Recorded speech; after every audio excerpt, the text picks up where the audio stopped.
Hello students, last turn पे मैंने आपको इसके पहले वाला चैप्टर पूरी तरह खत्म किया था, that is cell structure and function. आज हम सेल बायोलॉजी का दूसरा चैप्टर यानी cell division and cell cycle, actually कहें तो cell cycle and cell division, इसकी बात करेंगे। ठीक है, ये चैप्टर बहुत इंपॉर्टेंट है और इसको समझना आपके लिए उससे भी ज्यादा इंपॉर्टेंट है, क्योंकि अगर आप इस चैप्टर को नहीं समझे, इसके हर एक पहलू को नहीं समझे, तो आपको जेनेटिक्स का भी समझ में नहीं आएगा, आपको सेक्सुअल रिप्रोडक्शन का भी समझ में नहीं आएगा, क्योंकि सेक्सुअल रिप्रोडक्शन में सेल साइकिल और सेल डिवीजन के बारे में बहुत सारी बातें होती हैं।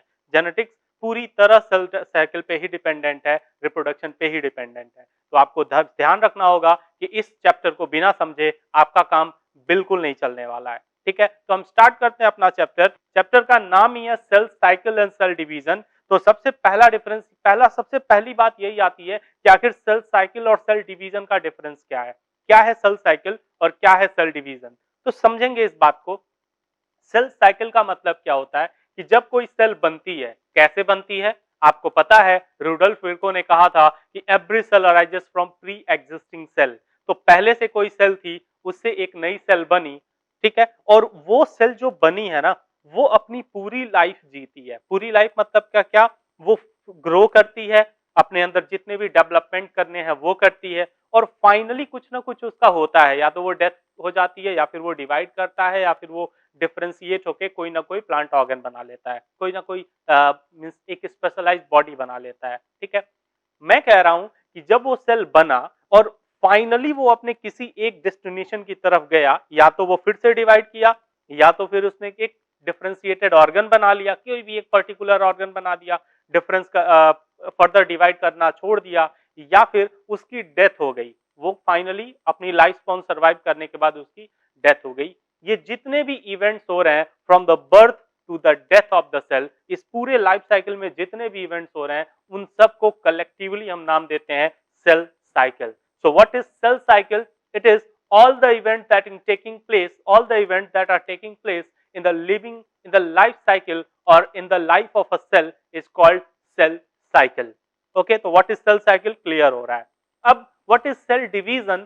सेल साइकिल का ही एक फेज है डिवीजन, सेल साइकिल का ही एक फेज है सेल डिवीजन, जहां पे सेल अपने आप को डिवाइड करता है दो पार्ट में, दो नए सेल्स बनाता है। जैसे आप एक जनरल ह्यूमन लाइफ को देखिए, तो ह्यूमन में अगर हम बोले कि what is human life span, what is cell cycle, वैसे ही पूछा जाए व्हाट इज लाइफ साइकिल, तो हम कहेंगे एक आदमी की बर्थ हुई, ठीक है, या एक इंसान का बर्थ हुआ और उसकी डेथ हो गई। ये जो पूरा का पूरा इवेंट उसके बर्थ से लेकर डेथ तक हुआ, that is completely life cycle. वैसे ही सेल के बारे में, सेल बर्थ हुआ और फाइनली उसका जो भी फेट था, वहां तक पहुंचते पहुंचते जितने भी इवेंट्स हुए हैं वो सारे सेल साइकिल थे। अब उसी में एक फेज होता है ना, ह्यूमंस के भी लाइफ में ही एक फेज होता है ना, जहां वो रिप्रोड्यूस करते हैं, जहां वो अपने जैसे नए इंडिविजुअल्स बनाते हैं। वैसे ही सेल की भी लाइफ में एक ऐसा फेज आता है जब सेल डिवाइड करता है और अपने जैसे दो सेल्स बनाता है। तो आप क्लियरली समझेंगे कि सेल साइकिल क्या है और सेल डिवीजन क्या है। सेल साइकिल वो साइकिल है जो सेल बर्थ से डेथ तक पूरी तरह कंप्लीट करती है। इसको एक्सप्लेन करने के लिए मैं एक छोटा सा डायग्राम के थ्रू आपको बताना चाहूंगा कि सेल साइकिल क्या है। अगर मैं आपको कहूं कि ये एक सेल है, ठीक है, ये एक सेल है, ठीक है, ये सेल थोड़ा सा ग्रो किया साइज में,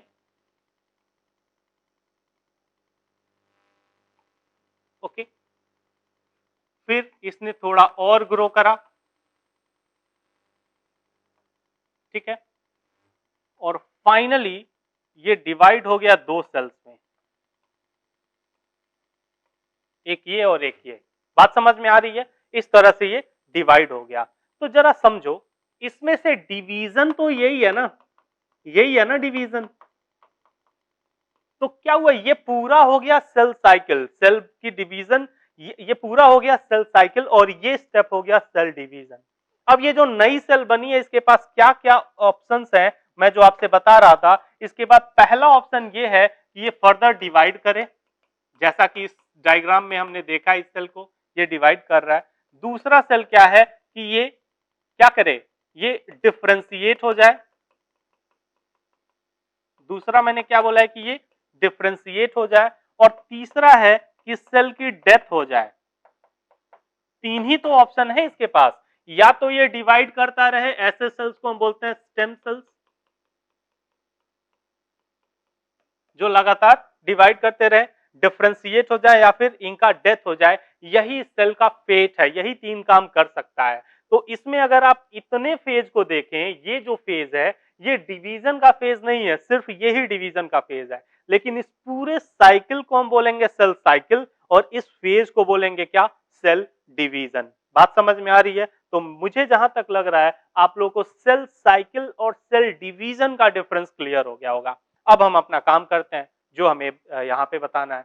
सबसे पहले सेल साइकिल और सेल डिवीजन में कहा है the sequence of events by which a cell duplicates its genome. सबसे पहला काम वो क्या कर रहा है, अपने जीनोम को डुप्लीकेट कर रहा है, सिंथेसाइज अदर कंस्टिट्यूएंट्स, दूसरे कंस्टिट्यूएंट्स को सिंथेसाइज कर रहा है, and finally divides into 2 daughter cells termed as cell cycle. ठीक है, तो वही तो हम यहां कह रहे थे ना यार, यहां पे हो क्या रहा था, एक जितने भी इवेंट्स हो रहे हैं आप जानते हैं कि पहले ये ग्रो करेगा, फिर अपने कंस्टिट्यूएंट्स को डिवाइड करेगा, डबल करेगा और फाइनली 2 डॉटर सेल में डिवाइड हो जाएगा। इन सब को एक साथ हम क्या नाम दे रहे हैं, सेल साइकिल। तो व्हाट इज सेल साइकिल?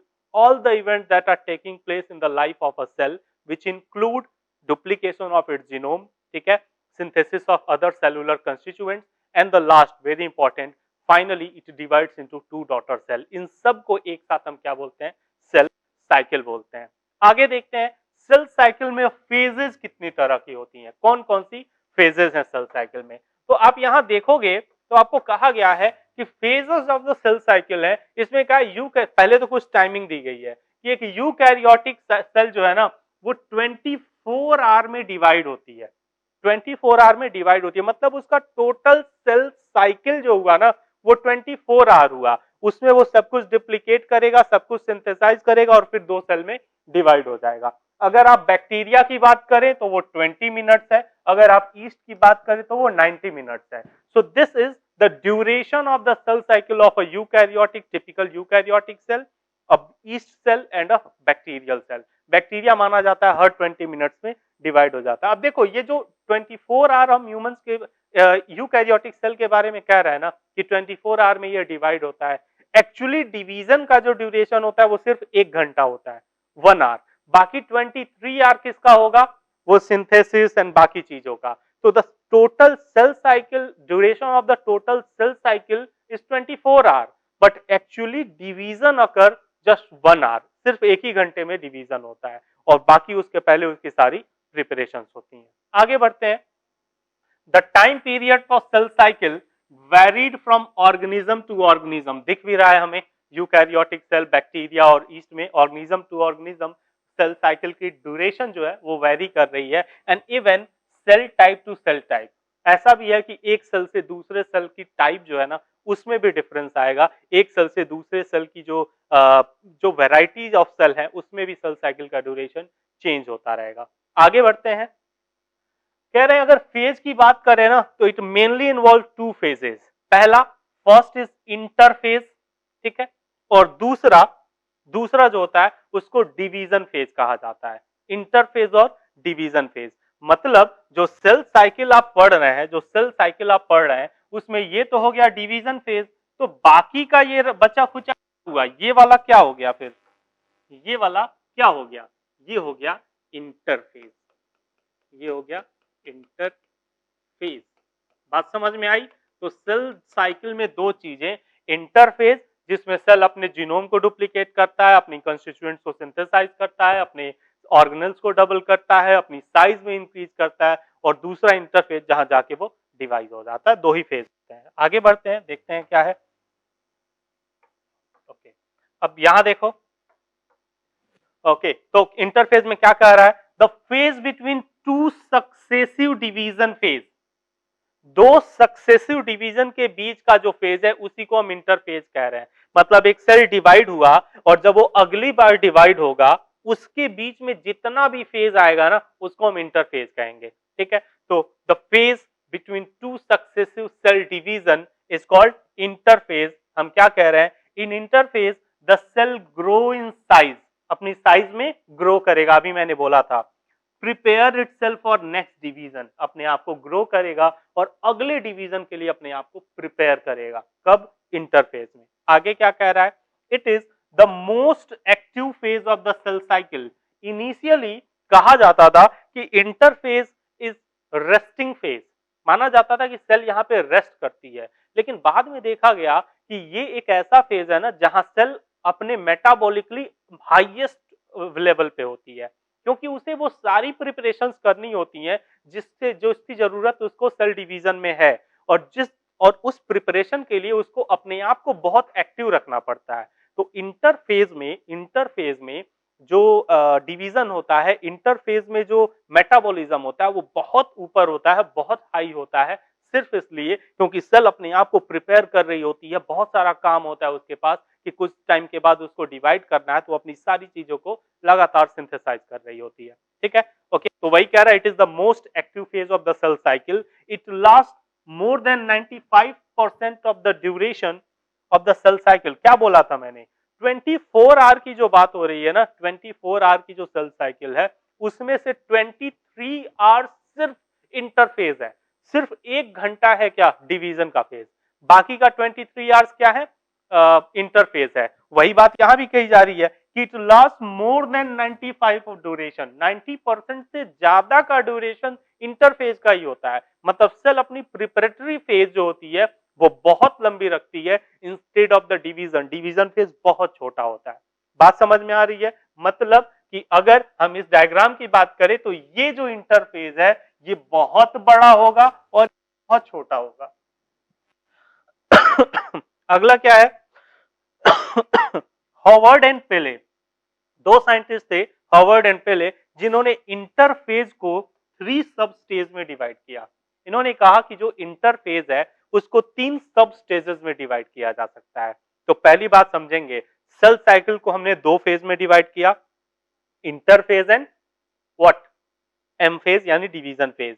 दूसरा, हॉवर्ड एंड पेले ने फिर इंटरफेज को 3 सब स्टेजेस में डिवाइड किया। कौन कौन से, G1, S एंड G2। जरा देखते हैं क्या होते हैं, उससे पहले एक बार क्लियर डिवीजन देख लेते हैं कि इंटरफेज या सेल साइकिल का क्लियर डिवीजन क्या होता है।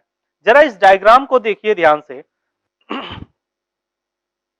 इस डायग्राम को अगर आप देखें तो ये जो पूरा का पूरा सर्कल है, पूरा सर्कल अगर आप देखें बिना किसी उसके डिवीजन के, तो ये जो पूरा सर्कल है इसको मैं कह सकता हूं कि it is cell division, sorry cell cycle, this is cell cycle. ठीक है, ये सेल साइकिल है। अब इस सेल साइकिल में अगर आप देखें तो यहां पे माइटोसिस हो रहा है, और बाकी का जो पूरा एरिया है ग्रीन वाला, इसको अगर आप देखें तो ये इंटरफेज, और देखिए लिखा भी है, यहां से इसने इंटरफेज स्टार्ट किया है और लेके इसको गया है यहां तक। ठीक है, ये पूरा का पूरा एरिया इसने कहा है इंटरफेज, यानी कि 95% ड्यूरेशन जो सेल रहता है वो इसी फेज में रहता है। ठीक है, और बाकी का ये जो 5% ड्यूरेशन है, इस टाइम पे ये डिवीजन करेगा, या इसी टाइम पे ये माइटोसिस, एक तरीका दे दिया गया है but actually it is division phase. यही क्या है, डिवीजन फेज है। अब जरा समझिए, अब देखिए इंटरफेज को इसने 3 ग्रुप में डिवाइड कर रखा है, G1, S एंड G2। इसको सिंपली आप समझिए ग्रोथ 1, मतलब जब सेल अपनी ग्रोथ के पहले फेज में होगी, first phase of the growth. S यानी सिंथेसिस, सिंथेसिस ऑफ डीएनए, ये जो S सिंथेसिस है ना, ये डीएनए के सिंथेसिस के लिए है। And the third is G2, मतलब ग्रोथ 2। अभी तक जो बात हमें इस डायग्राम से समझ में आई वो ये कि अगर सेल साइकिल को डिवाइड करें तो 2 पार्ट में करेंगे, एक इंटरफेज जो 95% पार्ट लिया होगा, और 5% किसका होगा, डिवीजन फेज का, वो माइटोसिस हो सकता है। इंटरफेज को डिवाइड करें तो 3 फेज में डिवाइड होगा, ग्रोथ 1 जहां सेल ग्रो करेगी।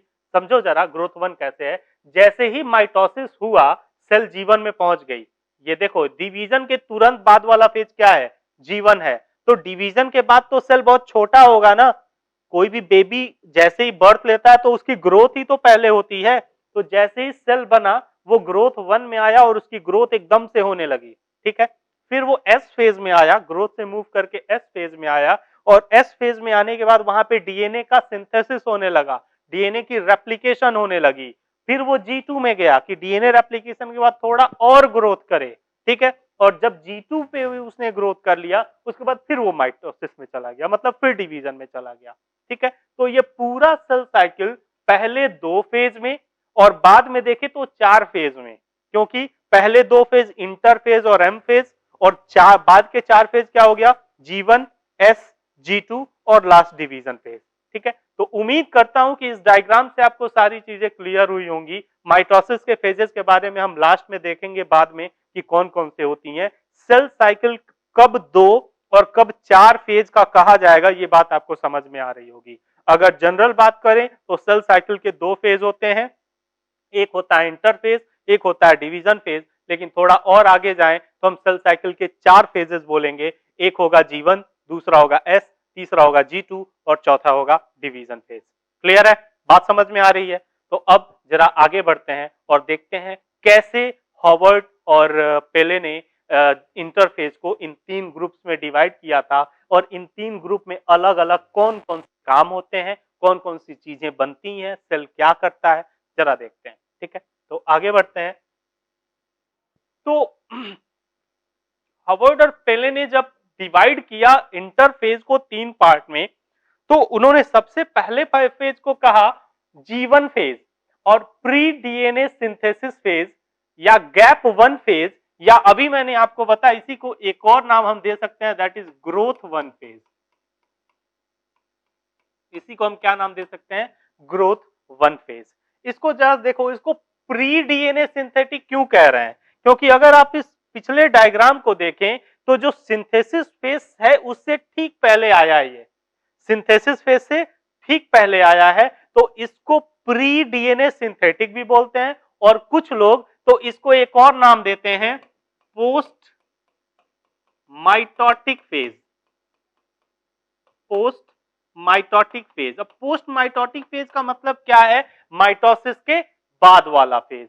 तो कितने सारे नाम हो गए ना इसके। इस जीवन को हमने क्या क्या नाम दे दिया, gap 1 phase, growth 1 phase, pre DNA synthetic phase, ठीक है, पोस्ट माइटोटिक फेज, ठीक है, और एक जीवन इसका नाम है ही। तो जरा पीछे चलते हैं और देखते हैं, आगे चलते हैं और देखते हैं क्या क्या इसके बारे में कहा जा सकता है। तो इसको जीवन फेज कहेंगे, नाम आप लोग नोट कर लेंगे। इसको जीवन फेज कहेंगे, इसको प्री डीएनए सिंथेसिस फेज कहेंगे, इसको पोस्ट माइटोटिक फेज कहेंगे, लिखिएगा जरूर पोस्ट माइटोटिक फेज, और इसको गैप 1 बोलेंगे, इसको ग्रोथ 1 भी बोलेंगे, ठीक है, ग्रोथ 1 फेज भी बोलेंगे। ओके, देखते हैं क्या क्या होता है।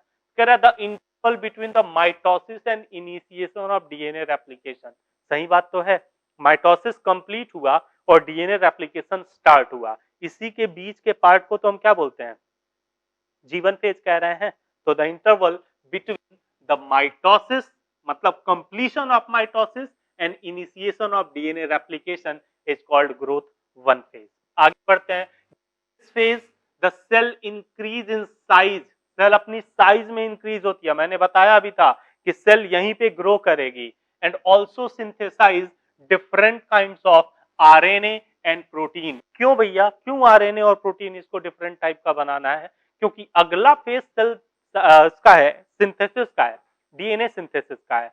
अगर ये सेल अभी अपने पास एंजाइम्स नहीं बनाएगा, अभी अपने पास प्रोटीन्स नहीं बनाएगा, तो ये अगले फेज में डीएनए की सिंथेसिस कैसे करेगा।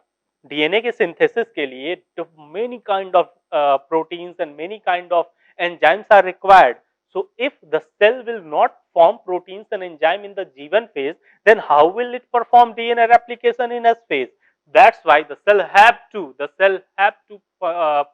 synthesize all the necessary proteins, all the necessary mRNAs and the enzymes in the G1 phase only. ठीक है, so it forms many kind of RNA and protein in G1 so that it can synthesize DNA in what, S phase. Next, maximum growth is size takes place in this phase.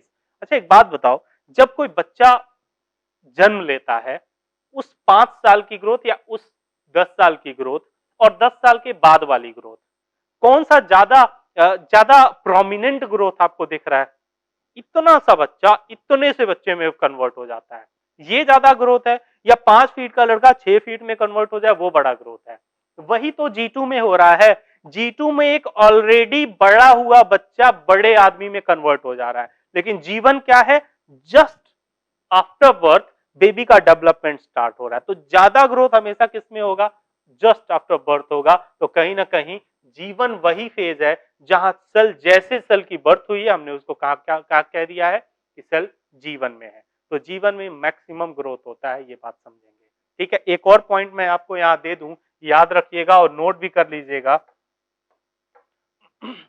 इसी में duplication of cell organelle, duplication of cell organelle,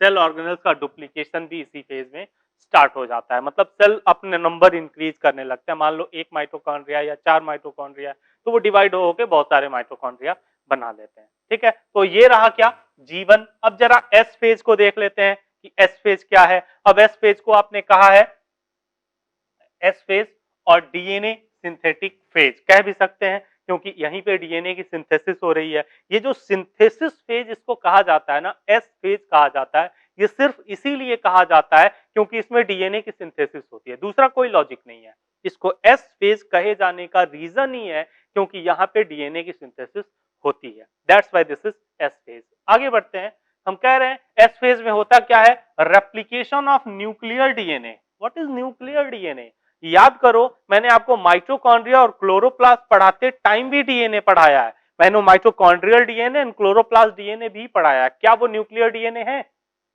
नहीं, बिल्कुल नहीं, वो nuclear DNA नहीं है। तो अगर आपसे पूछा जाए कि in S phase replication of DNA takes place और आंसर में लिखा हो nuclear, cytoplasmic, organellar, none of these, तो आपका आंसर होगा न्यूक्लियर, क्योंकि साइटोप्लाज्मिक और ऑर्गेनेलर एक ही मतलब है। और जब यहां पे आप ऑर्गन का डुप्लीकेशन जीवन में कर रहे हैं, अगर माइटोकॉन्ड्रिया का डुप्लीकेशन जीवन में हो रहा है तो ऐसा थोड़ी है कि उसका डीएनए नहीं बनेगा, उसका डीएनए भी डुप्लीकेट होगा। तो S phase is replicating phase for nuclear DNA only, not for organellar DNA, not for cytoplasmic DNA. तो ध्यान रखेंगे कि जो रेप्लिकेशन हो रहा है डीएनए का ना, वो कौन सा डीएनए होगा, it is nuclear DNA only. तो very good, replication of nuclear DNA, cytoplasmic नहीं। Synthesis of histone protein, another very important question. अगर आपसे पूछ दिया जाए कि हिस्टोन इज सिंथेसाइजिंग, तो जब डीएनए बनेगा तभी तो हिस्टोन बनेगा, क्योंकि डीएनए को हिस्टोन के साथ कंबाइन होकर न्यूक्लियोसोम बनाना है, फिर न्यूक्लियोसोम सोलेनॉइड, फिर सुपर सोलेनॉइड, फिर क्रोमेटीन बनाएगा। बात समझ में आ रही है? तो क्रोमेटीन का फॉर्मेशन कब होगा, जब हिस्टोन बनेगा, जब डीएनए बनेगा। तो हिस्टोन का भी फॉर्मेशन कहां पे होगा, इसी फेज में होगा। लेकिन यहीं पे एक क्वेश्चन और मुझे याद आता है कि सिंथेसिस ऑफ या फॉर्मेशन ऑफ डीएनए पॉलीमरेज किस फेज में होगा, डीएनए पॉलीमरेज किस फेज में होगा। तो डीएनए पॉलीमरेज जो एंजाइम है उसका फंक्शन है रेप्लिकेशन ऑफ डीएनए। ठीक है, रेप्लिकेशन ऑफ डीएनए, ये प्रोसेस कहां पे हो रहा है, एस फेज में हो रहा है। और मैंने आपको बताया था कि जितने भी एंजाइम्स एस फेज में यूज होने वाले हैं वो सारे कहां बन जाते हैं, जीवन में ही बन जाते हैं। तो ऐसा नहीं कि जब आग लगा तब कुआं खोदे, बिल्कुल नहीं। यहां पे ऐसा नहीं कि रेप्लिकेशन अब हो रहा है तो भैया पहले पॉलीमरेज बनाओ, बिल्कुल नहीं। डीएनए पॉलीमरेज की सिंथेसिस इसी जगह पे हो जाती है। All the enzymes for DNA replication are synthesized in what, G1 phase। मैंने बताया था all the enzymes required for DNA replication या all the enzymes required in S phase are already synthesized in G1 phase। तो DNA polymerase यहां बनेगा, लेकिन histone protein कहां बनेगा, S phase में। भूलेंगे नहीं, ये याद रखेंगे, हिस्टोन प्रोटीन की सिंथेसिस S phase में, डीएनए पॉलीमरेज की सिंथेसिस G1 phase में। आगे बढ़ते हैं, next point, replication of cytoplasmic DNA may occur in any phase of the cell cycle। वही बात आ गई, न्यूक्लियर की यहां होगी लेकिन साइटोप्लाज्मिक किसी भी फेज में हो सकती है, कभी भी ऑर्गेनल डुप्लीकेट कर सकता है। ठीक है, आगे, during this phase the amount of DNA per cell become double but the number of chromosome number is constant. जैसे समझो, मान लो समझना जरा, एक सेल था जो जीवन में था, इसके पास डीएनए कंटेंट था 2C, ये एस में गया तो एस में जाने के बाद इसका डीएनए कंटेंट हो जाता है 4C, फिर G2 में भी वही रह जाता है 4C, क्योंकि G1 में इसके अंदर डीएनए रेप्लिकेशन नहीं हो रहा है, एस फेज में डीएनए रेप्लिकेशन हो रहा है। तो एक तो डीएनए पहले से ही था, उसमें 2 स्ट्रैंड्स हैं, that's why this is 2C। एक डीएनए में 2 स्ट्रैंड होता है, that's why this is 2C। लेकिन रेप्लिकेट हो जाए तो 2 डीएनए बन गए ना, और दोनों में 2-2 स्ट्रैंड, इसमें भी 2, इसमें भी 2, तो वो हो जाता है 4C। बात समझ में आ रही है? तो ये समझेंगे कि डीएनए कंटेंट तो बढ़ गया, बट क्रोमोसोम नंबर में कोई चेंज नहीं आता। इस बात को हमेशा ध्यान में रखना। During S phase DNA content of DNA become double, but number of chromosome remain constant. अगर आपको कोई क्वेश्चन दे, एक क्वेश्चन लेके चलते हैं इस पॉइंट पे कि इन अ सेल G1 एक सेल के अंदर, ठीक है, G1 फेज में, ठीक है, G1 फेज में नंबर ऑफ क्रोमोसोम इज 24, ठीक है, एंड डीएनए कंटेंट इज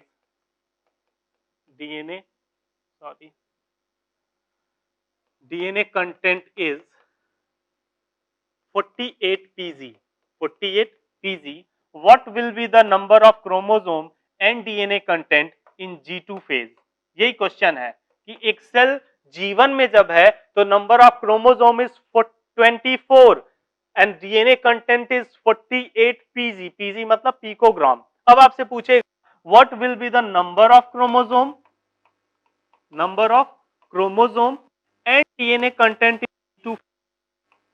तो आप कहोगे कि डीएनए जब वो G1 वाला S में गया और फिर तभी तो G2 में आया। और मैंने आपसे क्या बोला है थोड़ी देर पहले कि G1 में अगर 2C है तो S में 4C हो जाएगा, G2 में भी 4C रहेगा। तो यहीं देखिए, अगर G1 में 48 pg है तो यहां 96 pg हो जाएगा।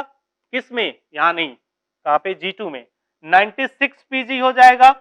लेकिन क्रोमोसोम का नंबर कितना रहेगा? कांस्टेंट रहेगा। 24 यहां था तो 24 ही यहां रहेगा। ये बात बिल्कुल मत भूलना, दिमाग में घुसा लेना। In S phase the DNA content become double but the number of chromosome remains constant. आपसे जब भी इस तरह का क्वेश्चन पूछा जाए कि G1 में इतना है तो G2 में कितना होगा, G1 में इतना है तो S में कितना होगा, तो डीएनए कंटेंट डबल कर दो, डीएनए कंटेंट सीधा डबल कर दो, बट नंबर ऑफ क्रोमोसोम में कोई चेंज मत लाना। नंबर ऑफ क्रोमोसोम चेंज नहीं होता। जब ये चैप्टर खत्म हो जाएगा तो हम एक्सरसाइज में ये सारी चीजें करेंगे। ठीक है, आगे बढ़ते हैं। अब देखते हैं क्या है। तो ये वाला पॉइंट हो चुका है कि इसमें जब भी डीएनए एस फेज में डीएनए कंटेंट पर सेल डबल हो जाएगा लेकिन नंबर ऑफ क्रोमोसोम कांस्टेंट रहेगा। Next, replication of centriole also takes place in this phase. अगर आपको याद हो तो जब मैंने आपको सेंट्रियोल पढ़ाया था तो मैंने कहा था कि सेंट्रियोल का जो डुप्लीकेशन है ना, सेंट्रियोल का डुप्लीकेशन भी एस फेज में ही होता है। तो जरा एस फेज में क्या क्या हुआ। एस फेज में न्यूक्लियर डीएनए डिवाइड हुआ, हिस्टोन प्रोटीन बना और साथ ही साथ सेंट्रियोल का डुप्लीकेशन भी हुआ। ठीक है, तो दूसरा जो फेज हमारा था एस फेज, उसके बारे में आपको बता चुका हूं कि एस फेज क्या है, एस फेज में क्या होता है। एस फेज में जो डीएनए रेप्लिकेशन हो रहा है उससे डीएनए कंटेंट डबल होगा बट क्रोमोसोम नंबर चेंज नहीं होगा। जो सेंट्रियोल है वो इसी फेज में डिवाइड होता है। ये इतनी बात एस फेज के बारे में थी। उम्मीद करता हूं किसी को कोई दिक्कत एस फेज में नहीं रह गई होगी। आगे बढ़ते हैं। अगला और बेसिकली इंटरफेज का लास्ट फेज क्या है, दैट इज G2 फेज। तो जरा G2 को बताओ, G2 को हम क्या क्या नाम दे सकते हैं। जरा पीछे चलते हैं एक बार को और G2 को नाम देते हैं। यही तो है G2, कहां गया, यही तो है G2। तो अब जरा इसको बताओ, G2 को, ये जो G2 है इसको पहले कह देते हैं कि इसको अलग अलग नाम लिखते हैं। ये हो गया गैप 2 बिना किसी कंफ्यूजन, ये हो गया ग्रोथ 2 बिना किसी कंफ्यूजन। ओके, अब माइटोसिस के रिस्पेक्ट में क्या बोले, इसको हमने पोस्ट माइटोटिक बोला था क्योंकि माइटोसिस के बाद हुआ था। तो इसको प्री माइटोटिक नहीं बोल सकते, इसको नहीं कह सकते this is pre mitotic phase क्योंकि माइटोसिस से ठीक पहले हो रहा है। इसको एक और चीज, इसको हमने प्री सिंथेटिक कहा था क्योंकि सिंथेसिस से पहले हुआ था। तो इसको हम ये नहीं बोल सकते कि this is post synthetic phase, post synthetic phase. तो एक भी नाम इसमें कंफ्यूजिंग है क्या? ये दूसरा गैप फेज है, ये ग्रोथ 2 फेज है, दूसरा साइकिल ग्रोथ का है, प्री माइटोटिक क्योंकि माइटोसिस से पहले हो रहा है, और पोस्ट सिंथेटिक क्योंकि सिंथेटिक फेज के बाद हो रहा है। तो ये हो गए G2 के नाम, नोट जरूर कर लेना। G2 is also known age gap 2, growth 2, pre mitotic and post synthetic phase. अब आगे बढ़ते हैं जरा।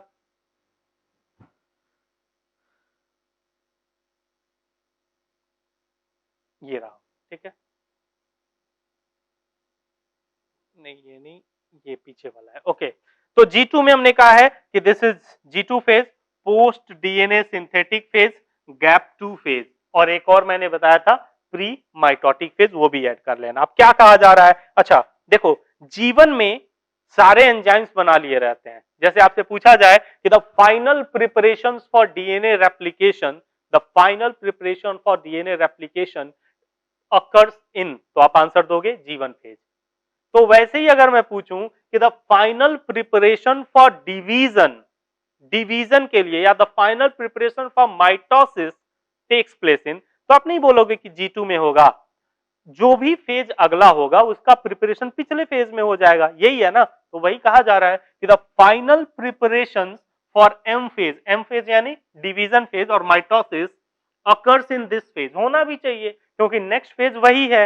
ओके, और वो प्रिपरेशन क्या है?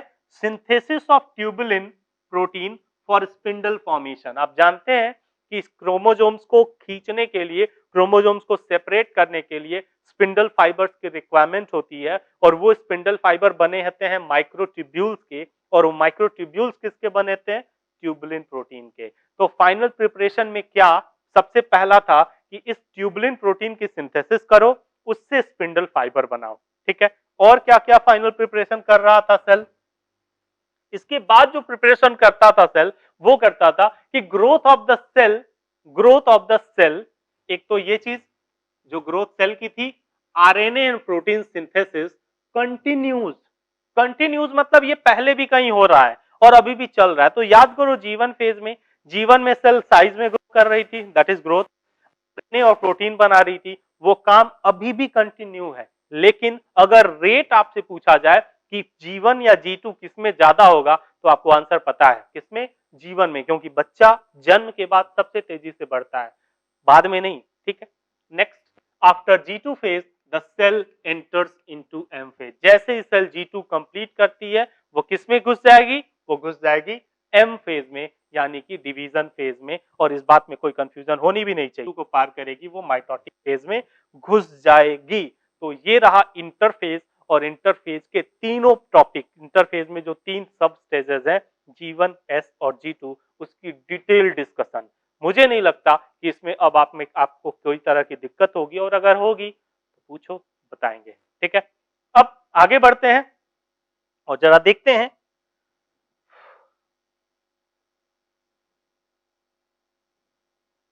कि एडिशनल फेज यहां पे आपको दिया गया है, जो आपको इधर कहीं नहीं दिखाया गया था। डायग्राम में आपको G0 फेज नहीं दिखाया गया, अगर आप ध्यान दे तो डायग्राम में आपको कहीं भी G0 फेज नहीं दिखाया गया है। अब मैं आपको दिखा रहा हूं, इसी जीवन फेज में ना, इसी ये जो आपको जीवन फेज दिखाई दे रहा है, यहीं पे छोटा सा करके एक G0 फेज भी दिखाया जाता है।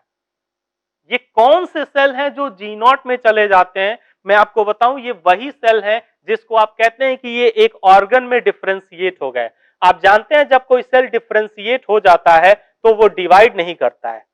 जैसे हार्ट सेल, हार्ट के सेल, किडनी के सेल्स, ये सेल डिवाइड नहीं करते हैं।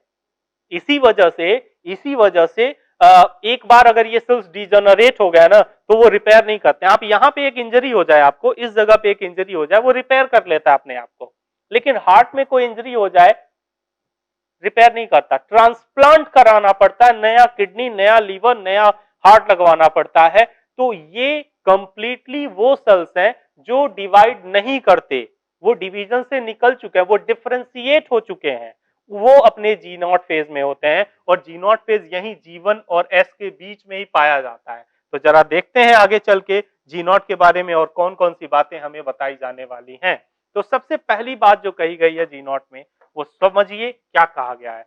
जी नॉट फेज को एक और नाम दिया गया है क्विसेंस फेज। क्विसेंट फेज का मतलब होता है इनएक्टिव, क्विसेंट का मतलब होता है स्टॉप कर जाना, इनएक्टिव हो जाना। ठीक है, यहां देखिए, some cells in adult animal, not only animal, plants also, in some cells in the adult animal and plant do not exhibit division, they do not exhibit division, division नहीं होता उनमें। जैसा मैं बता रहा था जी नॉट फेज का यही है कि जी नॉट फेज में जो सेल जाते हैं वो डिवाइड नहीं करते हैं। तो some cells of the adult animal and plant do not exhibit division और डिवाइड ओकेजनली, बहुत ओकेजनली डिवाइड करते हैं, बहुत कम डिवाइड करते हैं। these cells do not divide further, exit जीवन फेज, जीवन फेज को एग्जिट कर दिया इन्होंने, because if they will in the they will remain in the जीवन फेज, अगर वो जीवन फेज में रहते तो उनको डिवाइड करना पड़ता, फिर S phase, G naught phase और एम फेज में जाना पड़ता। इन्होंने कहा भाई साहब हम थोड़ा सा किनारे होना चाहते हैं, हमें डिवाइड नहीं होना, तो हमें जीवन में नहीं रहना है, हम थोड़ा सा अलग होंगे, and they enters into G naught phase. G one को छोड़ के थोड़ा सा साइड में ये जी नॉट में चले जाते हैं ऑफ द सेल साइकिल। तो इनका क्या है कि ये फर्दर डिवाइड नहीं होते, जीवन को छोड़ते हैं और जी नॉट में चले जाते हैं। जी नॉट एक ऐसा फेज है जहां पे डिवाइड नहीं करना होता। ठीक है, cell in this stage remain metabolically active, मतलब मेटाबॉलिकली एक्टिव, ऐसा नहीं कि सेल की डेथ ही हो गई। The cell remain metabolically active but no longer proliferate, divide नहीं करते, प्रोलिफरेशन नहीं होता इनमें। ठीक है, और unless called on to do so depending on the requirement of organism. लेकिन अगर कभी ऑर्गेनिज्म को रिक्वायरमेंट हो गई ना, अगर कभी ऑर्गेनिज्म की रिक्वायरमेंट के अकॉर्डिंग इनको बॉडी ने कहा, इनको ऑर्गेनिज्म ने कहा कि यार डिवाइड कर जाओ, तो ये जी नॉट से फिर जीवन में आते हैं, एस में जाते हैं, जी टू में जाते हैं और फिर डिवाइड करते हैं।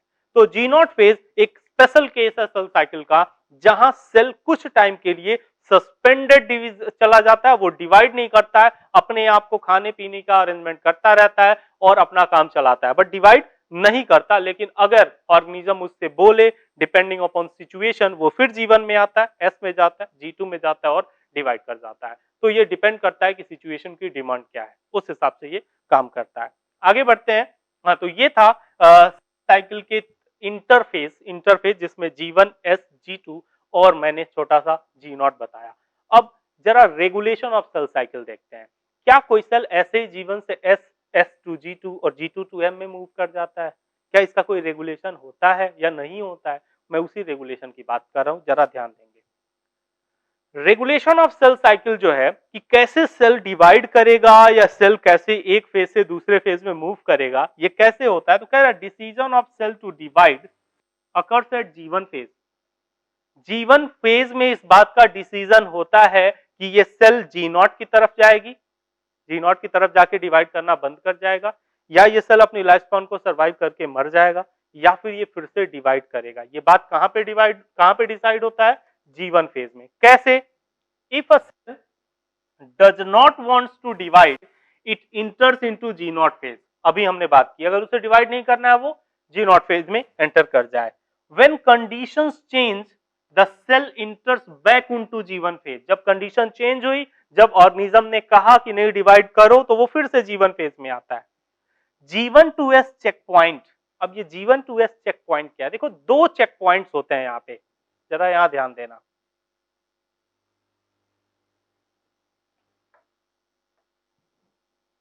ये चेक पॉइंट्स क्या हैं?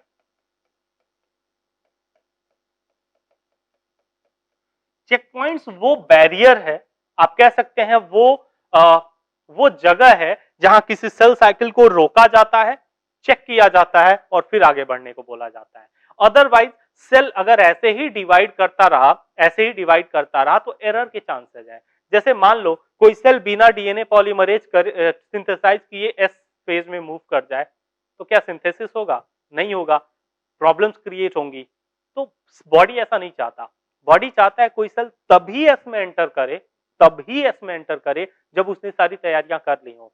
कोई सेल बिना ट्यूबुलिन बनाए एम में एंटर कर जाए, वो जी नॉट में है, बिना ट्यूबुलिन बनाए एम फेज में एंटर कर जाए, तो क्या क्रोमोसोम्स का डिस्ट्रीब्यूशन प्रॉपर्ली हो पाएगा? नहीं हो पाएगा। तो इसको इंश्योर करने के लिए साइकिल दो चेक पॉइंट्स रखता है। एक को बोलते हैं मेजर चेक पॉइंट, ये बातें नोट करते चलेंगे जरा आप लोग। मेजर चेक पॉइंट और दूसरे को बोलते हैं minor checkpoint. Minor checkpoint. What is major check point?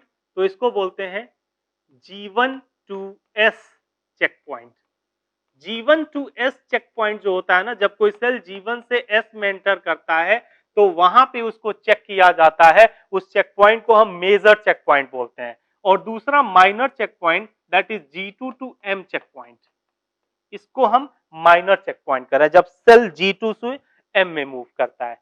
बात समझ में आई? तो दो चेक पॉइंट है, G1 to S is major, क्योंकि किसी भी सेल का डीएनए रेप्लिकेशन एक बहुत बड़ा इवेंट होता है, तो उसको देखने से पहले, सेल को डीएनए रेप्लिकेशन करने देने से पहले हमें उसे बहुत प्रॉपरली चेक करना पड़ता है कि उस सेल की साइज क्या है, उस सेल ने सारे एंजाइम्स बना लिए हैं या नहीं बनाए, क्या वो सेल अब पूरी तरह तैयार है सेल रेप्लिकेशन करने के लिए डीएनए का, ये सारी चीजें चेक की जाती हैं। इसी वजह से G1 to S को मेजर चेक पॉइंट माना जाता है। और यहां पे देखा जाता है कि क्या उस सेल ने ट्यूबुलिन बना लिया है, क्योंकि ट्यूबुलिन नहीं बनाया तो क्रोमोसोम एक में 10 एक में 5 आ जाएगा, मतलब अनइक्वल डिस्ट्रीब्यूशन हो जाएगा और ये प्रॉब्लम क्रिएट करेगा। तो this is minor checkpoint. There are two checkpoints. One is G1 to S, other is G2 to M. And what is checkpoint? What are checkpoint? Checkpoints are the certain places where cell cycle is regulated, जहां cell cycle को regulate किया जाता है। अब आगे बढ़ते हैं हम, अब वापस आते हैं इस पॉइंट पे। G1 to S transition of the cell cycle is called major checkpoint. हमने कहा था G1 to S transition major checkpoint है। When a cell crosses this checkpoint, it is destined to complete the cell cycle. समझो कितना important है। अगर cell ने G1 to S transition कर लिया, मतलब अगर वो S फेज में पहुंच गया तो उसने डिवीजन लगभग कंप्लीट कर लिया, क्योंकि किसी भी सेल में जब डीएनए रेप्लिकेशन हो जाए, डीएनए की 2 कॉपी हो जाए, तो वो उस 2 कॉपी को लेके मूव नहीं कर सकता, उस 2 कॉपी को लेके सरवाइव नहीं कर सकता। इस कंडीशन में वो सेल करता क्या है, इस कंडीशन में उस सेल को डिवाइड ही होना पड़ता, उसके पास कोई दूसरा ऑप्शन नहीं बचता। तो वही हम कह रहे हैं, वंस कहा गया G1 to S transition, when a cell crosses this checkpoint, it is destined to what? Complete the cell cycle. मतलब अब उस सेल को सेल साइकिल कंप्लीट करने से रोकना बड़ा मुश्किल हो जाता है। तो अगर आपको रोकना है तो आपको मेजर चेक पॉइंट पे रोकना पड़ेगा। That's why this is major checkpoint. इसी वजह से यहाँ पे सबसे ज्यादा कड़ाई से चेक किया जाता है सेल को कि क्या आपने डीएनए बना लिया है, आरएनए बना लिया है, प्रोटीन बना लिया है, रेप्लिकेशन कर पाओगे, साइज आपकी है उतनी, अगर है तो जाओ, नहीं है तो भैया अभी आप नहीं जा सकते, अभी आप और एंजाइम बनाओ। बात समझ में आ रही है? So this is what major checkpoint. दूसरा चेक पॉइंट क्या है वो भी देखते हैं। G2 to M transition is called minor checkpoint, दूसरा वाला। यहां पे क्या है, सेल, अब देखो ये चेक पॉइंट्स कैसे रेगुलेट होते हैं, चेक पॉइंट्स पे क्या होता है आखिर, ठीक है, वो बात मैं आपको बता रहा हूं। कहा गया है it is regulated by cyclin dependent protein kinase. मतलब एक प्रोटीन काइनेज है जो किस पे डिपेंड कर रहा है, साइक्लिन पे। एक काइनेज है जो डिपेंड किस पे कर रहा है, साइक्लिन पे। तो हम कह रहे हैं साइक्लिन डिपेंडेंट प्रोटीन काइनेज, मतलब एक ऐसा काइनेज जो किस पे डिपेंड कर रहा है, साइक्लिन पे। इसी वजह से इसको शॉर्ट फॉर्म में कहते हैं CDK, साइक्लिन डिपेंडेंट काइनेज। आगे, cyclins are the proteins that activate protein kinase. Protein kinase को कौन एक्टिवेट कर रहा है, साइक्लिन एक्टिवेट कर रहा है। इसी वजह से प्रोटीन काइनेज को हम बोल रहे हैं cyclin dependent. Okay, so cyclins are protein that activate protein kinase to regulate eukaryotic cell cycle. कैसे होता है जरा वो देखो। हमने कहा है G1 to S ट्रांजिशन जो है ना, वो कब होगा, जब G1 साइक्लिन CDC2 काइनेज के साथ बाइंड करेगा। मतलब या इसी को दूसरा नाम क्या दे रहे हैं, S साइक्लिन S काइनेज के साथ बाइंड करे, ठीक है। मतलब अगर किसी सेल को, कोई cell G1 to S move करना चाहता है तो उसको एक कॉम्प्लेक्स बनाना पड़ेगा, और वो कॉम्प्लेक्स किसका होगा, वो कॉम्प्लेक्स होगा G1 साइक्लिन और CDC2 काइनेज। जब ये दोनों कॉम्प्लेक्स बनाएंगे तभी वो सेल के अंदर डीएनए रेप्लिकेशन स्टार्ट होगा। और किसी सेल में डीएनए रेप्लिकेशन स्टार्ट हो गया, इस बात का मतलब क्या, वो सेल एस फेज में एंटर कर गया। बात समझ में आ रही है? किसी सेल में डीएनए रेप्लिकेशन स्टार्ट हो गया, मतलब वो एस फेज में एंटर कर गया, यानी कि वो सेल तब तक उस सेल में तब तक डीएनए रेप्लिकेशन स्टार्ट नहीं होगा जब तक वो उसका जीवन साइक्लिन और सीडीसी2 काइनेज आपस में कॉम्प्लेक्स ना बनाए, और ये कॉम्प्लेक्स तब तक नहीं बनेगा जब तक सेल अपनी मैक्सिमम साइज ना अटेन कर ले, अपने अंदर सारे एंजाइम्स ना बना ले। बात समझ में आ रही है? वो सेल कितना भी चाहेगा कि ये कॉम्प्लेक्स बन जाए, नहीं बनेगा। ये कॉम्प्लेक्स तभी बनेगा जब वो सेल अपने सारे एंजाइम्स बना ले। जैसे ही सेल ने सारे एंजाइम्स बनाए, इधर से आया जीवन साइक्लिन, इधर से आया सीडीसी2 काइनेज, दोनों ने कॉम्प्लेक्स बनाया, साइक्लिन सीडीके कॉम्प्लेक्स, और तुरंत सेल के अंदर क्या स्टार्ट हो गया? डीएनए रेप्लिकेशन, और तुरंत सेल किस में पहुंच गया? एस फेज में। बात समझ में आ रही है? अब जरा G2-2M देखो, तो एस फेज कंप्लीट किया उसने, G2 में गया। G2-2M कैसे होगा? यहां पे चाहिए एम साइक्लिन और एम सीडीके, इसको चाहिए होता है एम साइक्लिन और एम सीडीके, या इसी को हम एक और नाम देते हैं एमपीएफ। छोड़ो इसको, दिस इज नॉट, ये इस काम का नहीं है हमारे, ठीक है, इसकी जरूरत नहीं है। इसको हम क्या बोलते हैं? M cyclin M CDK. M cyclin और एम सीडीके चाहिए होता है। एम साइक्लिन एम सीडीके जैसे ही कॉम्प्लेक्स बनाएगा, उस प्लांट के, उस ऑर्गेनिज्म के अंदर माइटोसिस स्टार्ट हो जाएगी, और जैसे माइटोसिस स्टार्ट हुआ, यानी प्रोफेज स्टार्ट हुआ, वो किस में पहुंच गया? डिवीजन फेज में। तो रेगुलेशन कैसे हो रहा है? दो check point G1 2S and G2 regulate कैसे होगा? साइक्लिन और प्रोटीन काइनेज। तो ये जो प्रोटीन काइनेज है वो डिपेंडेंट है साइक्लिन पे, इसीलिए इसको हम नाम देते हैं साइक्लिन डिपेंडेंट प्रोटीन काइनेज। एक ऐसा प्रोटीन काइनेज जो किस पे डिपेंड कर रहा है? साइक्लिन पे। शॉर्ट फॉर्म हो जाएगा सीडीके, शॉर्ट फॉर्म हो जाएगा सीडीके। दो तरह के हैं, एक है जीवन साइक्लिन और सीडीसी2 काइनेज, और दूसरा है एम साइक्लिन और एम सीडीके। ये रहा क्या? रेगुलेशन। अब जरा दूसरा सेल साइकिल का दूसरा फेज देखते हैं, दैट इज एम फेज। जरा देखो एम फेज क्या है। एम फेज को हमने कहा है दूसरा वाला फेज, मैं बता रहा हूं इंटरफेज खत्म हो चुका है, इंटरफेज का रेगुलेशन भी खत्म हो चुका है, अब हम एम फेज पे आ रहे हैं। एम फेज को हम कह रहे हैं डिवीजन फेज, ठीक है, और इसी फेज में हम दो रिएक्शन पढ़ते हैं, एक माइटोसिस और एक मियोसिस। जनरली माइटोसिस पढ़ा जाता है, मियोसिस अलग पढ़ा जाता है। तो एम फेज को आप सिंपली माइटोटिक फेज भी कह सकते हैं। डिवीजन आपने कहा ही, आप चाहिए तो इसको माइटोटिक फेज भी कह दीजिए, बिल्कुल गलत नहीं होगा, पूरी तरह से सही होगा। तो M phase is also called mitotic phase. This phase last for only about 1 hour, ठीक है, दिस इज ई 1 hour in the 24 hour duration of the cell cycle of human cell. मैंने बताया था, शुरू में ही कहा था कि ये जो पार्ट है ना, ये जो फेज है, ये सिर्फ 1 घंटा होता है, सिर्फ 1 घंटा होता है, जो पूरे 24 आवर ह्यूमन सेल की सेल साइकिल है उसमें। It is the shortest phase of the cell cycle. Cell cycle का सबसे शॉर्टेस्ट फेज है, क्योंकि सिर्फ 5% ड्यूरेशन इसमें होता है, 95% ड्यूरेशन जो होता है वो इंटरफेज होता है। M phase represent that phase, इस फेज को हम एम फेज कहते हैं, वेयर एक्चुअल सेल डिवीजन और माइटोसिस अकर्स। एम फेज ही वो फेज है जहां एक्चुअली सेल डिवीजन होता है, बाकी तो सेल साइकिल का पार्ट था, इसी सेल डिवीजन की तैयारी चल रही थी। एक्चुअल सेल डिवीजन कहां होगा? एम फेज में होगा, ठीक है। तो M phase represent that phase when actual cell division और mitosis occurs. This is the most dramatic period of the cell cycle involving a major reorganisation of the cell component. ये most dramatic, सबसे dramatic period है जहां पे बहुत सारे रीऑर्गेनाइजेशंस होते हैं सेल के हर कंपार्टमेंट में, ठीक है। तो एम फेज क्या है, कितना टाइम चाहिए होता है इसको, शॉर्टेस्ट है, और ये सारी चीजें हम कर चुके हैं एम फेज के बारे में, ठीक है। कुछ और बातें हैं, हम उनको भी देख लेते हैं एम फेज के बारे में। It consist of 2 processes. अब जो एम फेज है उसमें 2 प्रोसेसेस होते हैं। वन इज कैरियोकाइनेसिस, डिवीजन पहले न्यूक्लियस का, न्यूक्लियस 2 पार्ट में डिवाइड हो जाए, एंड सेकंड इज साइटोकाइनेसिस, दोनों सेल आपस में साइटोप्लाज्म भी डिवाइड हो जाए और कंप्लीटली 2 अलग अलग सेल हो जाए। कैरियोकाइनेसिस मतलब क्या? The nucleus divides and 2 daughter nuclei are formed, okay. And cytokinesis is what, कि some part of cytoplasm with one nucleus form one cell and remaining part of cytoplasm with the one nucleus form another cell.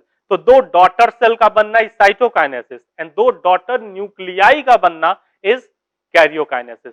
Formation of 2 daughter nuclei is karyokinesis, that is division of nucleus, and formation of two daughter cells is cytokinesis, that is division of cytoplasm. तो ये है क्या M phase.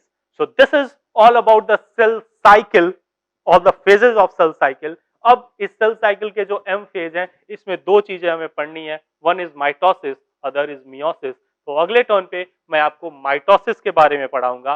That's all for today. आज के लिए इतना ही. अगले turn पे मिलते हैं माइटोसिस के साथ. Thank you.